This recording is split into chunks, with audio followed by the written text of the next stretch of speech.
સુરતના કતારગામ વિસ્તારમાં સહજાનંદ ટેકનોલોજીના કર્મચારી સાથે લૂંટની ઘટના બની હોવાની ફરિયાદ સુરત ક્રાઇમ બ્રાન્ચમાં નોંધાઈ હતી। જે મામલે સુરત ક્રાઇમ બ્રાન્ચ અને સ્થાનિક પોલીસ તપાસ કરતી હતી, જેમાં સેફ ડિપોઝિટમાંથી રૂપિયા લઈને જતા કંપનીના કર્મચારીઓને બંદૂક બનાવી એક કિસ્સા વાનમાં બેસી ગયો હતો અને ત્યારબાદ અલગ અલગ જગ્યાએ કંપનીના કર્મચારીઓને ઉતારી ઇકો કાર લઈ નાસી છૂટ્યો હતો। ત્યારબાદ ઇકો કાર પણ વરિયાવ રોડ પરથી બિનવારસી મળી આવી હતી। જે મામલે કંપનીના જે તે કર્મચારીઓ લૂંટના દિવસે હાજર હતા તે તમામના નિવેદન લેવાયા હતા। આ નિવેદનમાં પોલીસને વિસંગતતા દેખાતા પોલીસને પહેલેથી જ ફરિયાદી પર શક હતો। ત્યારબાદ પોલીસે 2000થી વધુ સીસીટીવી કેમેરા તપાસી આરોપી રોહિત સુધી ક્રાઇમ બ્રાન્ચ પોલીસ પહોંચી ગઈ હતી અને રોહિતની ધરપકડ કરી હતી। રોહિતની ધરપકડ કરી પોલીસે તેની પૂછપરછ કરતા ચોંકાવનારા ખુલાસા સામે આવ્યા હતા, જેમાં રોહિતને સમગ્ર લૂંટનું નાટક કરવાનું અગાઉ કહેવાયું હતું। કંપનીના ફાઇનાન્સ વિભાગમાં કામ કરતા નરેન્દ્રએ કંપનીમાંથી 5 વર્ષમાં 8 કરોડની ઉચાપાત કરી શેર માર્કેટમાં રોક્યા હતા, જેમાં નરેન્દ્રને 5 કરોડનું નુકસાન થતાં સમગ્ર નાટક રચ્યું હતું। આ નાટક કરવા માટે તેમણે અને તેમના એક અન્ય સાગરિક કલ્પેશે રોહિતને લૂંટનું નાટક કરવા માટે જણાવ્યું હતું। આ કામ માટે તેમણે રોહિતને 5 લાખ પણ આપ્યા હતા। જ્યારે લૂંટને અંજામ આપવાનું આવ્યું ત્યારે થેલાની અંદર રૂપિયા નહીં પણ કાગળ હોવાનું જણાવ્યું હતું, કારણ કે રૂપિયા તો અગાઉ જ નરેન્દ્ર ઉપાડી ચૂક્યો હતો। હાલ પોલીસે લૂંટનો ભેદ ઉકેલીને લૂંટનું નાટક કરનાર રોહિત અને તેમને આ નાટક કરાવનાર કંપનીનો માણસ નરેન્દ્ર અને કલ્પેશ ત્રણેયને પોલીસે ધરપકડ કરી કાયદેસરની કાર્યવાહી હાથ ધરી છે। ગઈ તારીખ 27 ફેબ્રુઆરી 2024માં કતારગામ પોલીસ સ્ટેશનમાં એક લૂંટના બનાવ દાખલ કરવામાં આવ્યો, જેમાં સહજાનંદ ટેકનોલોજી પ્રાઇવેટ લિમિટેડ જે એક ડાયમંડ મશીનરી બનાવવાળો કંપની છે, આના કર્મચારીના એક સેફ ડિપોઝિટથી બીજા સેફ ડિપોઝિટમાં લઈ જતા મત પર રકમ 8 કરોડના લૂંટી ગયા અને કતારગામ પોલીસ સ્ટેશનમાં આ ગુના રજીસ્ટર કરવામાં આવ્યું। સદર ગુના ખૂબ જ ગંભીર પ્રકારની હોય। એડિશનલ કમિશનર ઓફ પોલીસ ક્રાઇમના સીધી દેખરેખ હેઠળ અને ડીસીપી ક્રાઇમ અને ડીસીપી ક્રાઇમના માર્ગદર્શન અને ડીસીપી ક્રાઇમ 2ના સીધી દેખરેખ હેઠળ અલગ અલગ પ્રકારની ટીમ રચના કરવામાં આવ્યું અને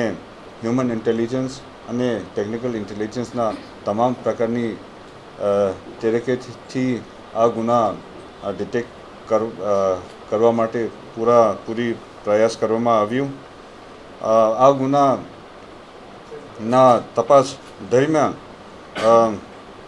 આ વાહનમાં હાજર તમામ ઇસમોની યુક્તિ પ્રયુક્તિથી ક્રાઇમ બ્રાન્ચ દ્વારા સતત ઇન્ટરોગેશન જારી રાખવામાં આવેલ, જેમાં અમુક મુદ્દાઓ પર વિસંગતતા જણાઈ આવેલ હતી। દરમિયાન ક્રાઇમ બ્રાન્ચ ટીમો તરફથી જે હ્યુમન ઇન્ટેલિજન્સ આધારે એક માણસ, એક ઇસમ જેના નામ રોહિત વિનુભાઈ ધુમર હતા, તેમને ઝડપી પાડી તેને સઘન પૂછપરછમાં તેઓએ કબૂલ કરવામાં આવ્યું કે તેઓના મિત્ર કલ્પેશ પોપટભાઈ કેસવાલા અને કેસવાલાના જે મિત્ર નરેન્દ્ર દુધાતના કહેવાથી આ ગુના કરવામાં આવ્યું હતું।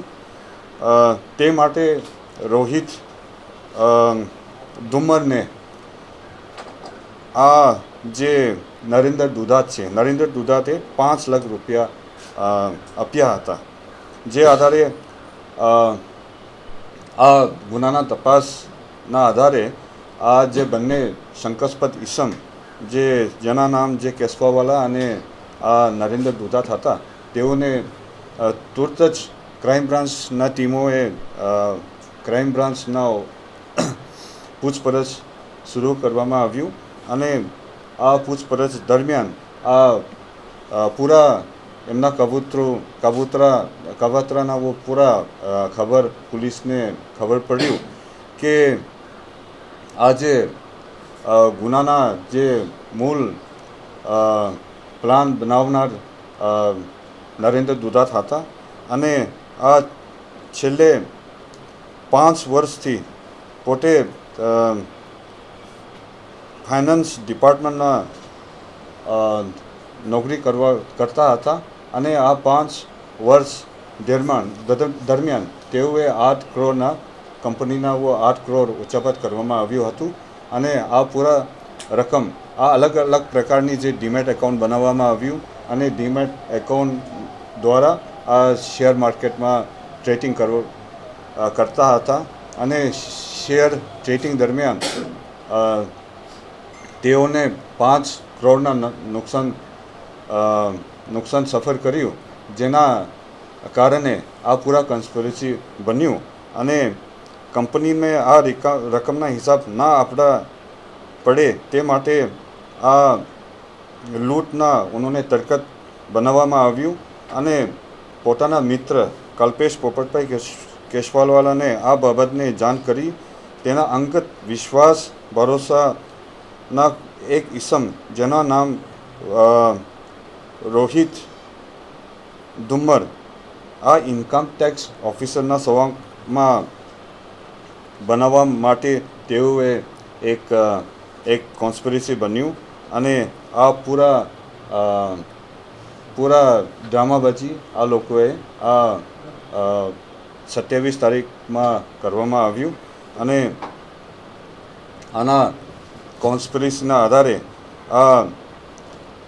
એક ઇકો ગાડીના વ્યવસ્થા કર્યું અને ઇકો વાનમાં રોકડ રકમના જગ્યાએ કાગળોના બાંટલોવાળા થેલાઓ મૂકી માહિદરપુરા સેવ વોલ્ટમાં તે થેલાના મૂકવા જતા સમયે રસ્તામાં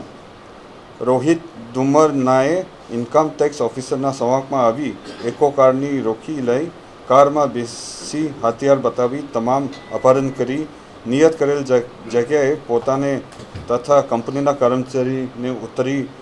દઈ સમગ્ર બનાવ અંજામ આપેલ હોવાનું